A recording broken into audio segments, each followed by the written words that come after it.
Picture this. You're sitting across from him at dinner, and he's looking at you like you're the only woman in the room. The conversation flows. He laughs at your jokes. He mentions a future trip he wants to take with you, and your stomach does that thing, that little leap of hope.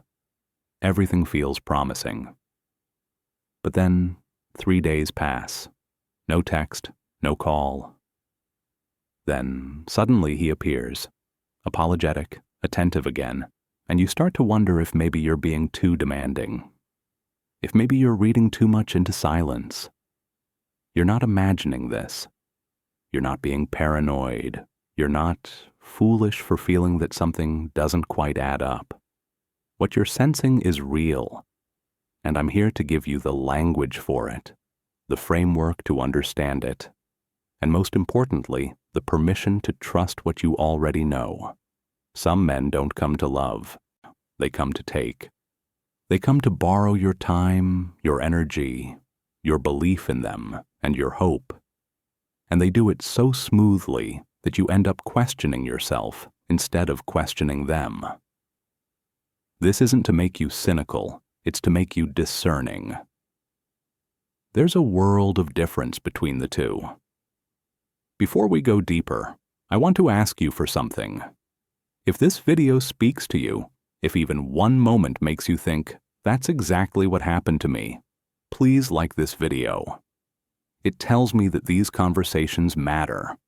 In the comments, I want you to tell me, what was the first moment you realized something was off? What did your intuition tell you before your mind caught up? Your story matters because another woman reading it might finally feel less alone. And if you know someone who needs to hear this, please share this video with her. That's how we protect each other.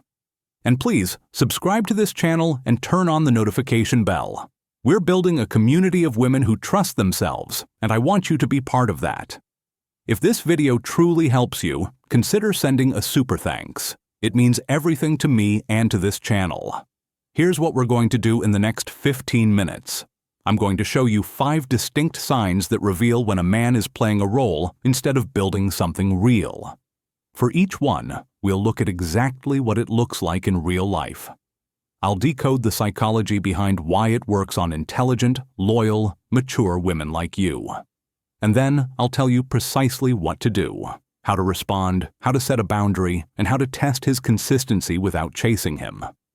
By the end of this video, you'll have a language for what you've been sensing, an understanding of why it's happening, and a clear path forward that doesn't require you to abandon hope, just to align your standards with your actions.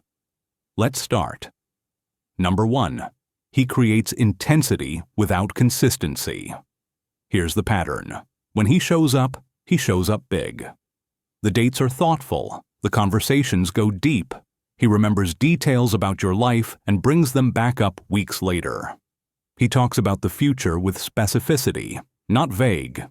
We should travel someday, but I want to take you to that vineyard in Napa you mentioned in November. He initiates contact sometimes, and when he does, it feels meaningful. But then, and this is critical, there's a gap. Days pass without a word. You don't hear from him unless you reach out. And when you finally do reach out, I'm wondering where he went, he reappears as if no time has passed, as if the silence was normal, as if you're being a bit much for noticing it. Let me paint this in real time. You meet him through friends. First few weeks, he texts daily. Not just hey texts, actual messages about his day, asking about yours, sending you articles he thinks you'll like. You go on 3 dates in 2 weeks. On the 3rd date, he talks about his sister's wedding next spring and asks if you'd want to go with him. You feel it. This is moving somewhere. But then the pattern shifts. He goes quiet for 4 days. You know he's active on social media because you saw his story yesterday.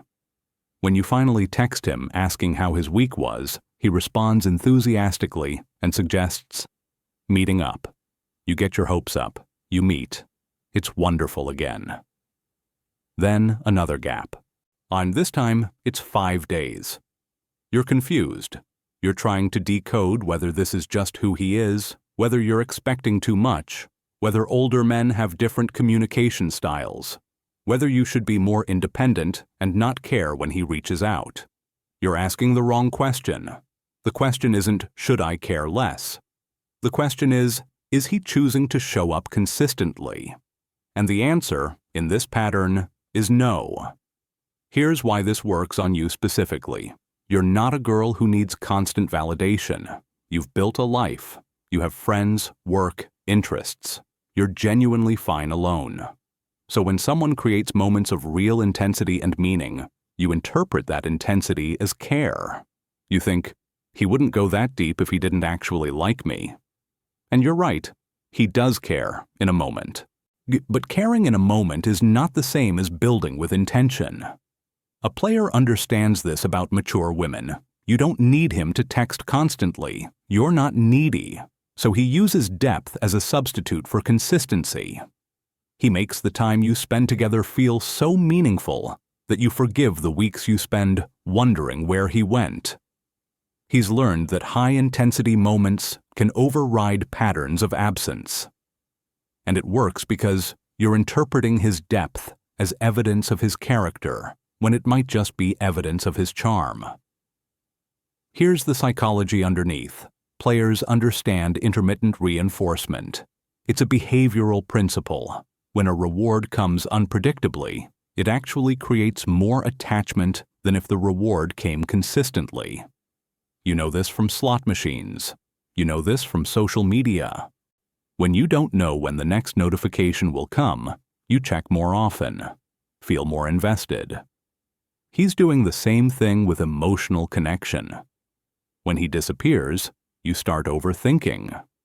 You start second-guessing. You start to wonder if maybe you're the problem. Then, when he reappears with warmth and intention, the relief is so sweet that it cements your attachment. You think, see? When he's here, it's amazing. I just need to be patient. You're not being patient, you're being trained. And for women like you, women with depth, with loyalty, with a tendency to give the benefit of the doubt, this is doubly effective. You've probably been hurt before. You've probably learned not to be clingy. You've probably internalized the message that good women don't ask too much and don't complain. So when a man is inconsistent, you don't see a red flag. You see an opportunity to prove that you're different.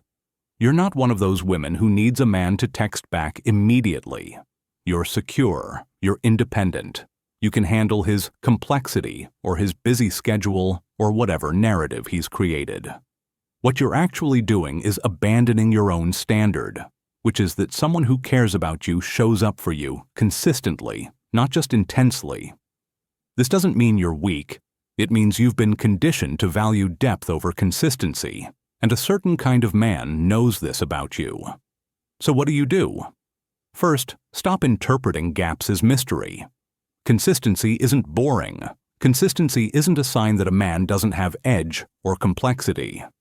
Consistency is a sign that a man respects your time and your peace. When you notice a gap, when you haven't heard from him in 3 or 4 days without explanation, don't reach out to close the gap. Let it sit. I know that's hard. I know every part of you wants to reinitiate, to smooth it over, to prove that you're cool with his style. Don't. Let him reach out, and pay very close attention to whether he does. Second, when he does reach out after a gap, don't jump back into normal. Be warm, but be honest. I noticed we hadn't connected in a few days. I want to know what that's about. Watch how he responds. Does he get defensive? Does he minimize it? Does he make it your fault? Or does he take responsibility and explain? A man who's building something real will be honest about his rhythm. He might say, I know I went quiet. Work has been overwhelming. I need to be honest that I'm not great at multitasking relationships when I'm stressed. I want to be present with you, not distracted. That's accountability. That's real. A player will say, you're being needy, or I don't like being monitored, or I've just been busy, without actually addressing why his busy means he can't send one text. Third, test consistency without chasing. This is crucial. Don't try to change his pattern by being more available or more interesting. Instead, match his consistency level and observe what happens. If he reaches out once a week, you reach out once a week. Don't be the one initiating 2 out of 3 times. If he goes quiet for days, take that as information about his capacity or his interest, not as a puzzle to solve. You're not trying to win him. You're trying to see clearly whether he has the basic consideration to show up for someone he cares about. And here's the boundary. I can be patient with life happening. I can't be okay with silence being normal. If you're interested in me, I need to know that consistency is important to you too. Number 2, he introduces you to nothing and no one. This one is subtle, but it matters enormously. Picture the scenario. You've been seeing him for 2 months. You've met his friends exactly once, and it was a group setting where he barely acknowledged you. You've never heard the names of his colleagues, his regular friends, his family, other than stories he's told you. When you're together, your phone rings, and it's your best friend, and you answer while he sits beside you. He asks about your friend afterward, knows details about her life, engages with your world. But you know almost nothing about his. You haven't met his neighbors. You don't know where he usually gets coffee. You've never been to his usual bar or his gym. You have no sense of him in context, of how he moves through the world, how other people treat him, whether he's actually the person he claims to be when he's with you. And when you gently point this out, I'd love to meet your friends, or I want to know more about your life, he has an answer ready. My friends are kind of intense right now, or I'm a private person, or I don't like mixing things too fast, or the classic, what does it matter? We have each other. That should be enough. Listen to what this really means. He's compartmentalizing you. You're not integrated into his life. You're a separate experience, and something he does apart from everything else. And the reason matters more than the excuse. Here's what it looks like in a real scenario. You've been dating for 3 months. You suggest going to his neighborhood, just walking around, grabbing lunch somewhere he likes. He suddenly has reasons. It's boring. Or, I'd rather do something new with you. Or, I don't go out much there anyway. A woman I know went through this. She was with a man for 6 months. She had introduced him to her entire circle, her sister, her business partner, her closest friends. She knew where he lived, but she'd never been invited to his apartment. When she finally asked directly why, he said, I value my privacy at home. She didn't push. 6 months in, she still hadn't been to his apartment. One day, she drove by his address. She had it from when she'd picked him up. She saw another woman leaving his building in the morning. She called him. He admitted he'd been seeing someone else the entire time, that he kept relationships completely separate, that she was one of 3 women who thought they were the priority. I'm not saying this happens to everyone in this situation, but I'm saying a man who doesn't introduce you to his world is a man who is keeping his options open. Here's why this works on mature women. You've learned not to be possessive. You don't want to be the woman who needs constant proof of her status. You value independence. So when a man says he's private, you respect that boundary. You don't want to be needy or demanding. And he's counting on this. He's counting on you being secure enough that you won't push, and won't question, won't insist on being part of his life in a normal, integrated way. You think respecting his privacy means you're evolved. What you're actually doing is accepting a circumstance that keeps him untethered. The psychology here is about compartmentalization and plausible deniability. When you're separate from his world, he can present different versions of himself to different women. He can tell you he's a homebody who doesn't go out, while his actual friends know him as a guy who goes out 3 nights a week. He can tell you he's focused on you, that he's not interested in other people, while the fact that you've never met those people means there's no one to contradict him. His friends can't tell you he was texting another woman at your dinner. His family can't tell you his relationship history. His coworkers can't tell you about the office romance he's maintaining. Compartmentalization is the architecture that allows deception. And there's something else happening too. When a woman falls in love with a man but has no real evidence of who he is in the world, when she only knows him as he is with her, she's falling in love with a curated version. She's invested in a fantasy, and fantasy is easier to control. The man knows this. By keeping you out of his real life, he ensures that you only see what he wants you to see. You have no baseline for whether he's being honest about his job, his values, his capacity, his availability. You have only his word. And his word, without corroboration, is worth less than you think. Why does this specifically impact mature women? Because you're past the age of wanting to be someone's trophy. You don't need to be shown off or posted about. You're genuinely content to be private. So he uses this against you. He frames keeping you separate as respect for your dignity. I'm not the kind of guy who parades women around. What he means is, I'm the kind of guy who needs to keep you separate so you don't find out what I'm actually doing. This doesn't mean you're foolish for trusting him. It means you trusted someone who hadn't yet earned that trust by integrating you into his life. So what do? Watch the integration. Not in a controlling way, in a discerning way. In a real relationship that's heading somewhere, integration happens naturally and without resistance. He wants to introduce you to people he cares about. Not immediately, not aggressively, but within a reasonable time frame. He wants you to meet the people in his world. He wants you to see him as others see him. He's not worried about it. When he does introduce you, he's proud. He positions you as someone important, not someone he just happens to be dating. If a man is actively preventing this, ask yourself why.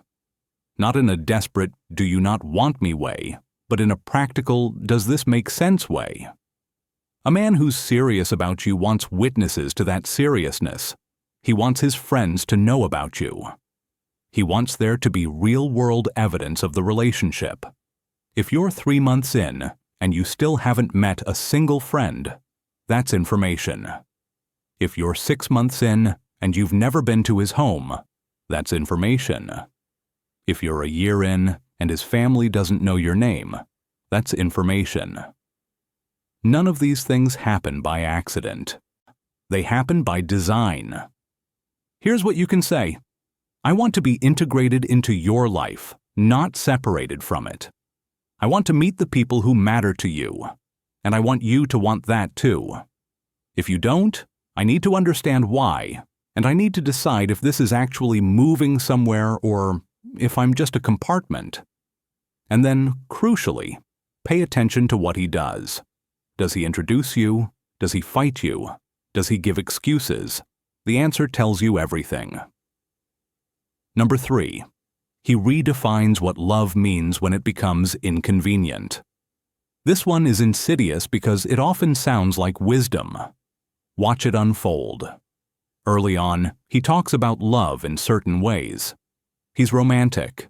He says things like, I love how you make me feel, or I could see a future with someone like you, or you're exactly what I've been looking for. He behaves in ways that feel like love. He shows up when he says he will. He remembers your birthday. He holds you after you've had a hard day. But then something shifts. Maybe you want to talk about the future more concretely. Maybe you ask for commitment, not marriage necessarily, but clarity about where this is going. Maybe you express that you need consistency, reliability, someone who shows up for you regularly, and suddenly, he has a new framework. I love you, but I don't believe in labels. Love isn't about constantly checking in. Real love is trusting each other. I care about you, but I'm not good at the relationship thing. That's not love failing. It's just who I am. You're trying to control me by asking for consistency. Love should be free. I don't believe in planning the future. I live in the moment. That's why I'm drawn to you. I thought you were that way too. He's just rewritten the rules so that his behavior, the behavior that used to feel like love, now suddenly feels like authentic love. By redefining what love means, he makes his inconsistency sound like freedom. His distance sounds like independence. His refusal to commit sounds like honesty. And you're left trying to figure out if you're the one who doesn't understand love, if you've been too conventional, too needy, too caught up in labels. Here's a real scenario.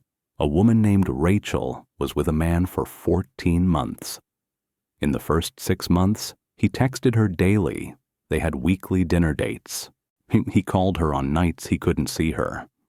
He was present, attentive, deliberate. Then Rachel brought up moving in together. He became distant. When she asked what had changed, he had a whole philosophy prepared. I think we've been in a love bubble, and we've lost our individuality. Real love isn't about merging. It's about maintaining your separate selves. I don't want to lose what makes me me. I think that means we need to see each other less, give each other more space. Suddenly, the daily texting was a sign of codependency. The weekly dates were a sign they needed boundaries. The attentiveness was a sign he'd been losing himself. Rachel was devastated. She felt like she'd been wrong about everything. But what had actually happened was, she'd asked for something real, and he'd retreated. And then he'd constructed an entire philosophy to justify his retreat. Why does this work? Because it appeals to your intelligence. You're a woman who thinks deeply. You don't want to be the woman who needs a man to prove his love through constant contact. You can see the validity in what he's saying. You've probably read enough to know that codependency is real, that fusion isn't healthy, that independence is important. So you accept the new framework. You pull back. You don't text as often. You accept seeing him less frequently.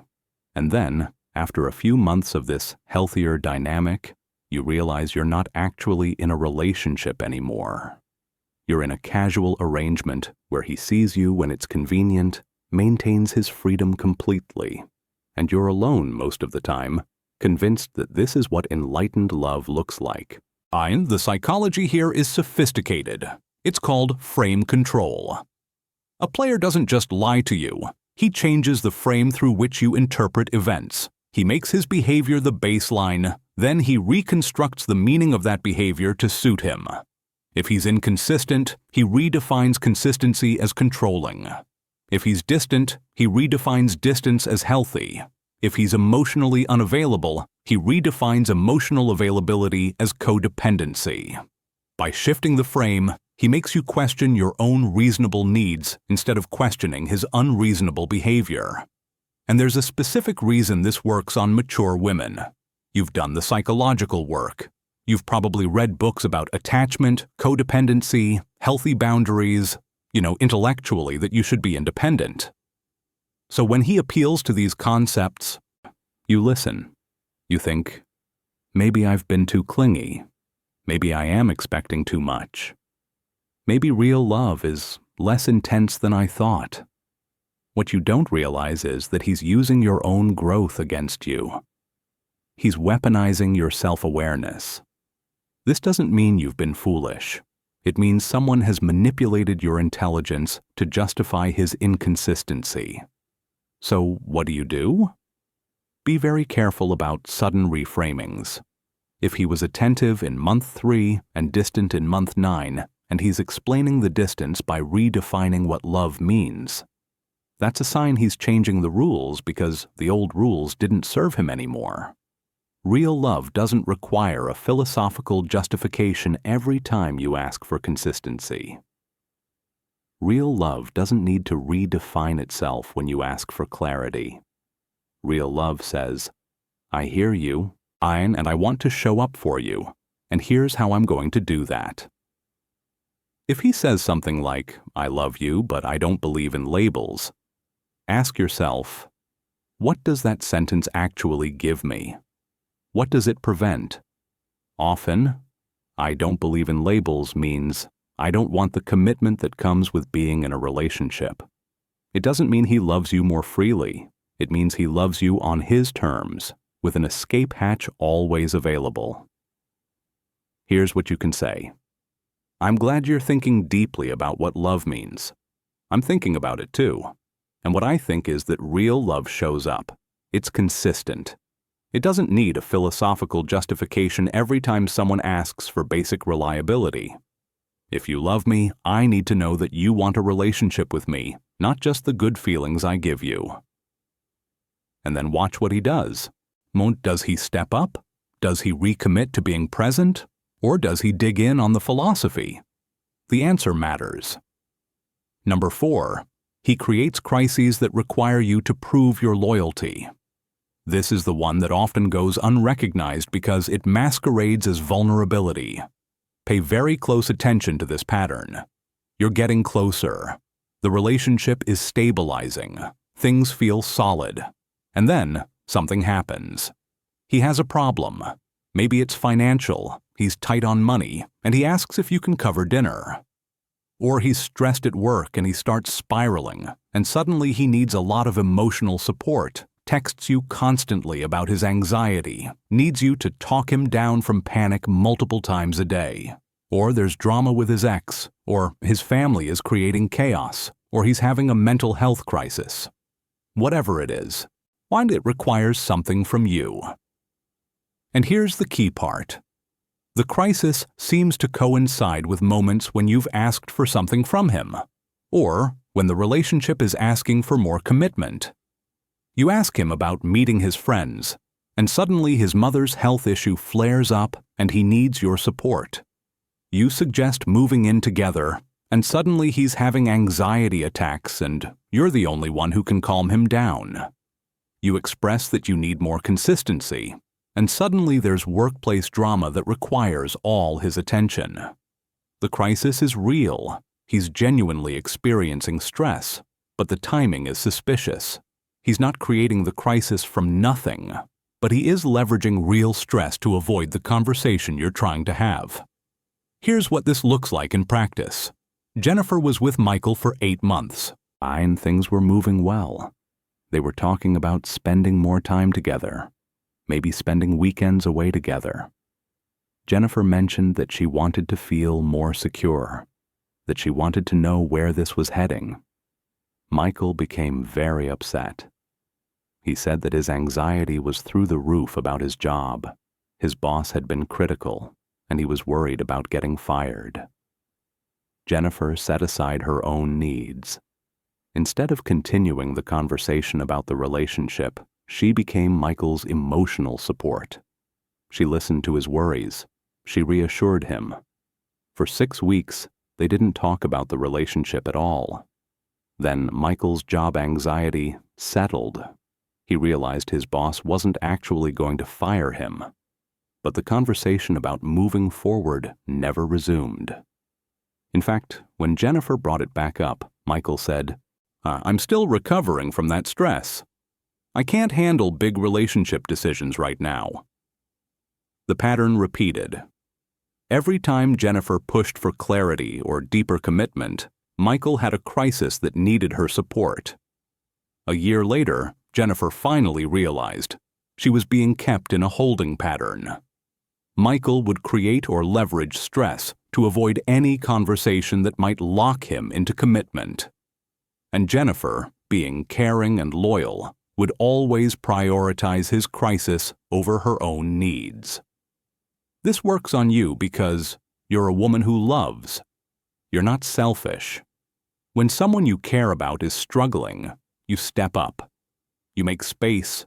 You put your own needs aside. And a certain kind of man knows this about you. He knows that if he needs you, you won't leave. So he creates a cycle where he perpetually needs you, and you perpetually put your life on hold to support him. It feels like love. It feels like you're being a good partner. What you're actually doing is enabling someone to avoid the very conversations that would move the relationship forward. The psychology here is called crisis bonding, combined with what's sometimes called weaponized vulnerability. When you support someone through a crisis, you bond deeply with them. You feel closer. You feel needed. You feel like you're on a team together. A man who understands this will create or amplify crises because they deepen your attachment while simultaneously preventing the conversation from moving forward. And because his vulnerability is real, he really is anxious, he really is stressed. You can't quite call him out without feeling cruel. How do you tell a man having an anxiety attack that you think he's manipulating you? Why does this work especially on mature women? Because you've learned that love means showing up, not abandoning someone when things are hard. You've probably worked through enough to understand that people have real struggles. You don't want to be the woman who's callous, who leaves at the first sign of difficulty.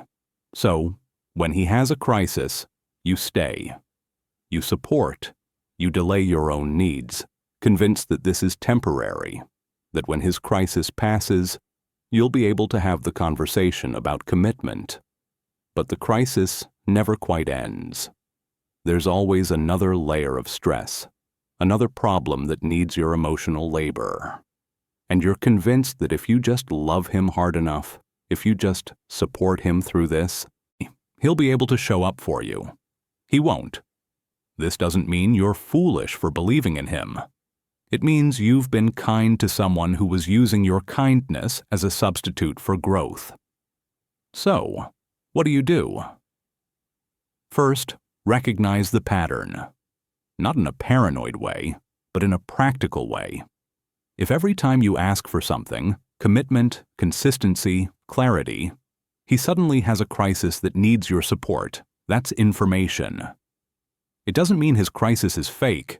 It means his priority is avoiding the conversation more than it is moving forward with you. Second, set a boundary around emotional labor. This is critical. You can support someone through real difficulty, but you cannot make that support contingent on you abandoning your own needs indefinitely. Here's what you might say. I can see you're struggling, and I want to support you. And I also want to be clear. Supporting you doesn't mean putting my needs on pause indefinitely. I love you, and I also need to know that when your crisis passes, we're going to talk about where we're heading. I can't be the person holding you up while also pretending I don't need anything from this relationship. Third, don't let crisis become the default emotional state of your relationship. If a relationship is in constant crisis mode, that's not a sign that you need to love harder. That's a sign that someone isn't managing their own life or their own emotional health, and they're making you responsible for it. You can be compassionate without being responsible for his emotional regulation. And here's the hard part. You might need to step back. You might need to say, I see that you're struggling. I think you might need to work with a therapist on this instead of relying on me. I can't be your emotional support system. Will he push back? Yes. He'll tell you that you're abandoning him, that you don't love him, that you're being cruel. That's the moment you find out whether you're in a relationship with someone who respects your boundaries or someone who punishes you for having them. Number 5. He's inconsistent about the future, but he's very consistent about keeping you guessing. This is the final sign, and it's perhaps the most damaging because it's the longest to play out. Here's what happens. In the beginning, he talks about the future with you, not necessarily marriage or moving in together, just future. Next summer I want to take you to, or in a few months, when things settle down, or I can see us. These aren't specific promises. They're conditional. They're tied to future circumstances that will supposedly be more favorable to commitment. You accept this because you believe the conditions are real. You believe that when work calms down, when his family situation settles, when he's not stressed, he'll be ready for more. But years pass. The conditions never actually improve, or new conditions emerge to replace them. When work is less crazy becomes when I've figured out my finances, becomes when I've had more time to heal from my past, becomes when I'm less focused on my career. The goalposts move, but here's the insidious part. He remains perfectly consistent about one thing, keeping you engaged in the possibility of the future without ever committing to it. He sends you articles about houses you might live in together someday. He likes your Instagram posts about wanting to travel. He makes jokes about when we're old and gray together. He does just enough to keep the fantasy alive. But when you actually ask him to commit, to move in, to go exclusive, to define the relationship, he needs time. He's not ready. He wants to take things slowly. He doesn't want to rush. He wants to be responsible. The message is always the same. I see a future with you, just not yet. And not with any specificity about when yet becomes now.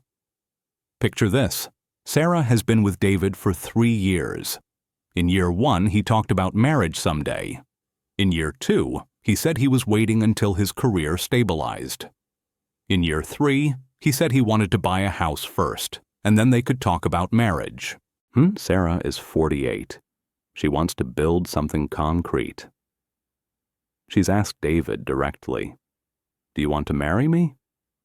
He says, "I love you. I think you're amazing.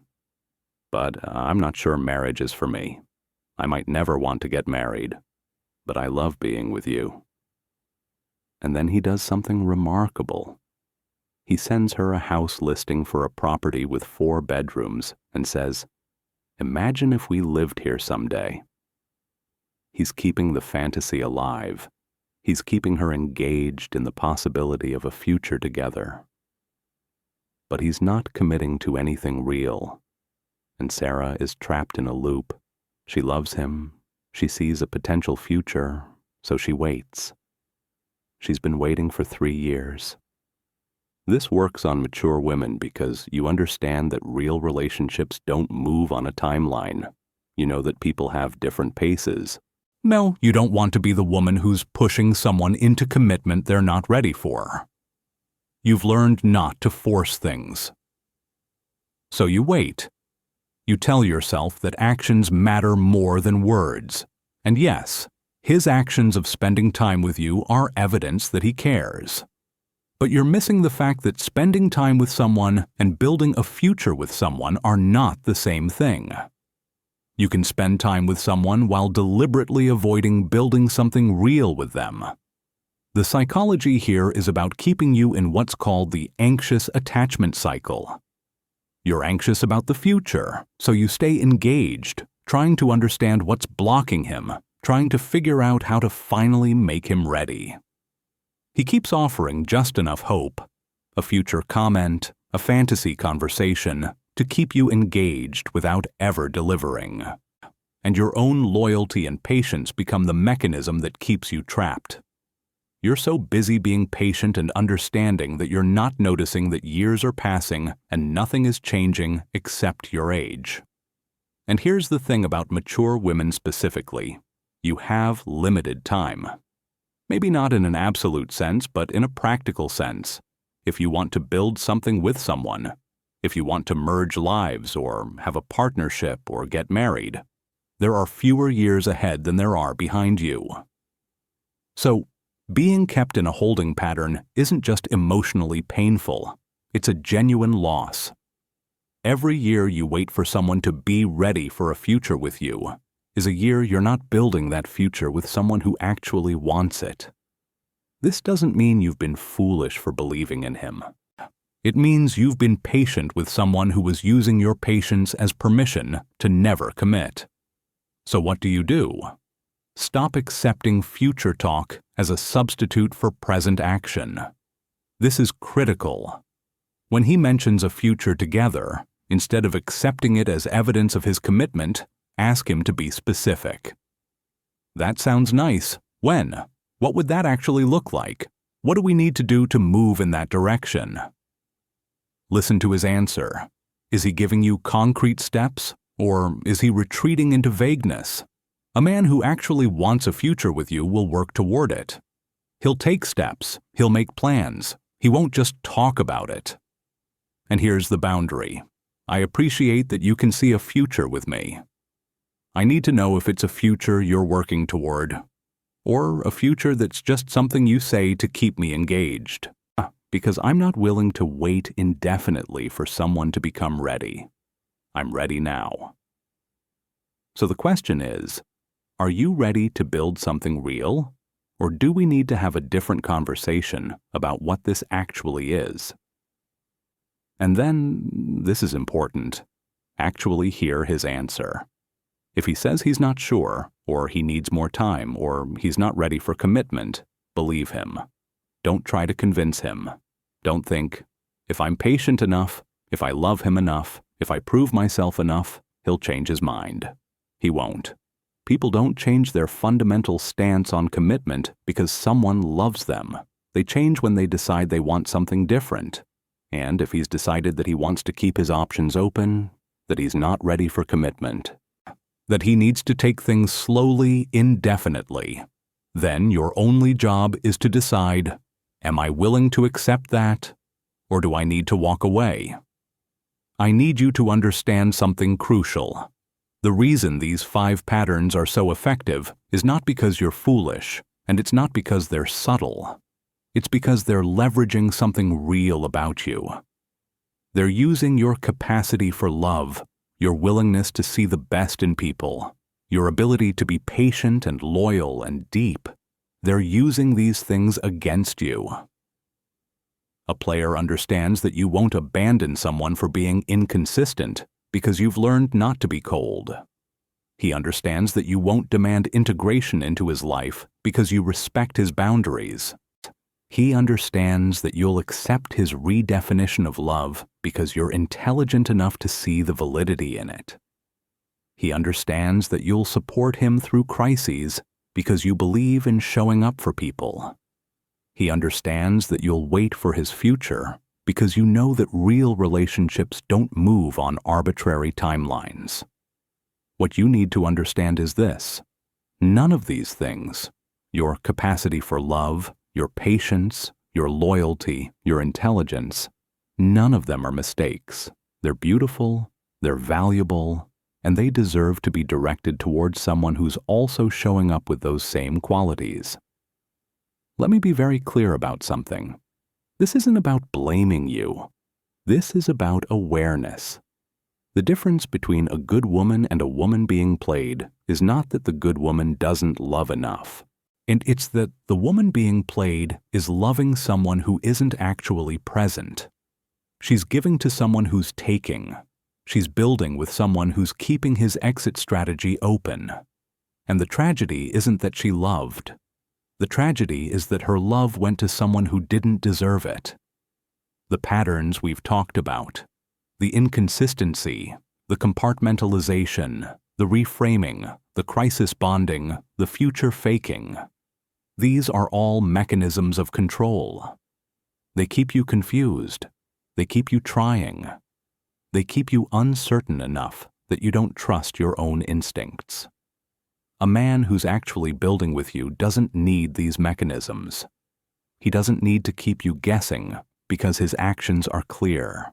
He doesn't need to reframe what love means because his behavior is consistent with his words. And he doesn't need to create crises because he's handling his own life. He doesn't need to keep you in a holding pattern because he's moving toward you, not away from you. Real love doesn't punish you for asking for clarity. Real love doesn't retreat when you ask for consistency. Real love doesn't need to be defended with philosophy. Real love is boring, actually. It's steady. It shows up. It follows through. It integrates you into a real life with real people and real plans. It doesn't feel like you're constantly trying to figure out what's true. It feels like you finally know. I want to talk to you about what comes next. If you've recognized yourself or your situation in one or more of these patterns, you're at a crossroads. You're at the place where you have to decide, do I stay in this situation hoping he'll change? Or do I step back and actually ask myself whether this is serving me? Here's what I want you to know. Walking away doesn't make you cold. Walking away doesn't make you a quitter. Walking away doesn't make you cynical. Walking away from confusion and inconsistency and half-commitment makes you someone who respects herself enough to require clarity, consistency, and genuine presence. That's not cynicism. That's discernment. Your time matters, your peace matters, your standards matter. Not because you're demanding, not because you're difficult, but because you're a human being with a finite amount of time on this earth, and you deserve to spend it with someone who's actually there. You deserve someone who doesn't ask you to interpret confusion as commitment. Someone who doesn't ask you to see inconsistency as independence. Someone who doesn't require you to live in a holding pattern while you wait for him to become ready. Someone who is actually ready. I know it's scary to walk away. I know that even when you see the patterns, even when you understand that something isn't right, there's a part of you that doesn't want to let go. There's history. There are moments that felt real. There are future fantasies that you've built in your mind. There's the hope that maybe you're wrong. Maybe he'll prove you wrong. Maybe if you just give it more time, he'll show up differently. I understand that. But here's what I need you to hear. Hope is beautiful, but hope can also be a trap. When your hope is the only thing keeping you in a situation that's not serving you, that's not love anymore, that's desperation. And you deserve better than to spend the time you have left living in hope instead of living in reality. If you decide to stay, and maybe you will, and that's your choice, at least stay with your eyes open. Don't pretend the patterns aren't real. Don't convince yourself that consistency will magically appear. Don't wait for him to become ready. Be honest with yourself about what this is and decide consciously whether this is enough for you. Maybe it is. Maybe you're okay with uncertainty. Maybe you're okay with compartmentalization. Maybe you're okay with waiting. That's your choice. But it's your choice to make from a place of clarity, not from a place of confusion. But if you decide to step back, and I think many of you will, do it without guilt. You don't owe him your time. You don't owe him your patience. You don't owe him your loyalty while he's keeping his options open. You can love someone and still leave them. You can care about someone and still recognize that they're not able to show up for you the way you need. These things aren't contradictions. They're maturity. Here's what stepping back might look like. It might look like saying, I've realized that I need something different than what this is offering me. I need to step back from this relationship and focus on myself. It might look like creating space, physically or emotionally, so you can see clearly. It might look like talking to trusted friends or a therapist who can help you recognize the patterns. It might look like blocking him, or at least not reaching out. It might look like saying no to his late-night texts, no to his apologies, no to his attempts to re-engage. You don't have to do this all at once. You don't have to have a dramatic conversation. You can just stop participating. You can just create space and notice whether he shows up and tries to close the gap or whether he simply accepts that you're gone. And here's the thing. When you step back from someone who's been playing with you, he might panic. He might suddenly become consistent. He might suddenly integrate you into his life. He might suddenly be ready for a future. Don't fall for this. This isn't him changing. This is him panicking because he's losing control. Once you get back in, the old patterns will resume. The only difference is you'll be even more confused because you had a taste of what you thought you wanted. If he genuinely changes, if he does the real work, if he becomes consistent, If he actually integrates you into his life, if he commits to a future, you'll see it over time, and you'll see it without any asking. You won't have to push him. You won't have to convince him. He'll just do it.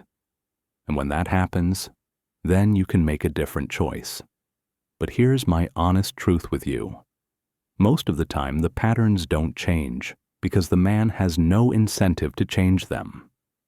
You've been accepting the situation as it is. You've been patient. You've been waiting. So why would he change? He's getting everything he wants.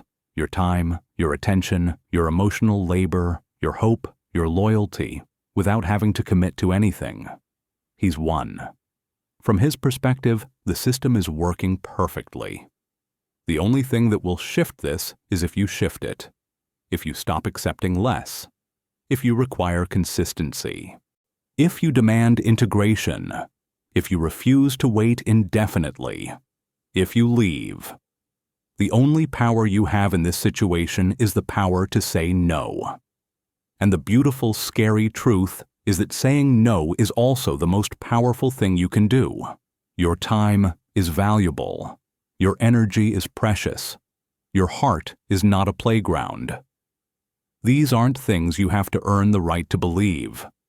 They're just true, and you live them not by talking about them, but by protecting them fiercely, by choosing yourself, by walking away from situations that ask you to diminish yourself in order to fit inside them. I know you love him. I know you want to believe that this will work out. I know that a part of you is still hoping that he'll prove me wrong, that he'll show up differently, that there's a version of the future where you get what you want and he gets to be who he's been being. That's possible. It's just unlikely, and you deserve to make your decisions based on what's likely, not what's possible. So here's what I want you to do. Watch the patterns. Test the consistency without chasing. Create space and see whether he shows up. Trust your intuition more than his words. And if you recognize that you're in a situation that's not serving you, please, give yourself permission to leave. Not dramatically, not cruelly, just clearly. Say no. Take back your time. Take back your peace. Take back your standards. And use that time to build something real, either with someone who actually shows up or with yourself. Because here's the thing. The most important relationship you'll ever have is the one you have with yourself. As if you can't be loyal to yourself, if you can't stand up for yourself, if you can't protect your own time and energy and heart, then no one else will either. Not because they're bad people, but because you haven't modeled what it looks like to be sacred. Your peace matters. Your clarity matters. Your standards matter. And the moment you start protecting those things, the moment you start saying no to situations that violate them, that's when you'll finally attract someone who respects them, or that's when you'll finally have peace on your own. Trust your intuition. It's been right all along. That thing you felt, the moment you sensed something was off, the instinct that told you to step back, that was you trying to protect you. Listen to it. Believe it. Act on it. Walk away from confusion without guilt. And when you do, you'll find something even better than hope. You'll find clarity. And in clarity, you'll finally know what you're choosing, finally know why, and finally be at peace with whatever comes next. Like this video, comment and tell me, what was the moment you realized the pattern? What stopped you from accepting it sooner? Share this with someone who needs to hear it. Subscribe, turn on that bell, and send a super thanks if this resonated. You're not alone in this. We're building a community of women who trust themselves. And I'm honored you're here. Your time matters. Your peace matters. Your standards matter.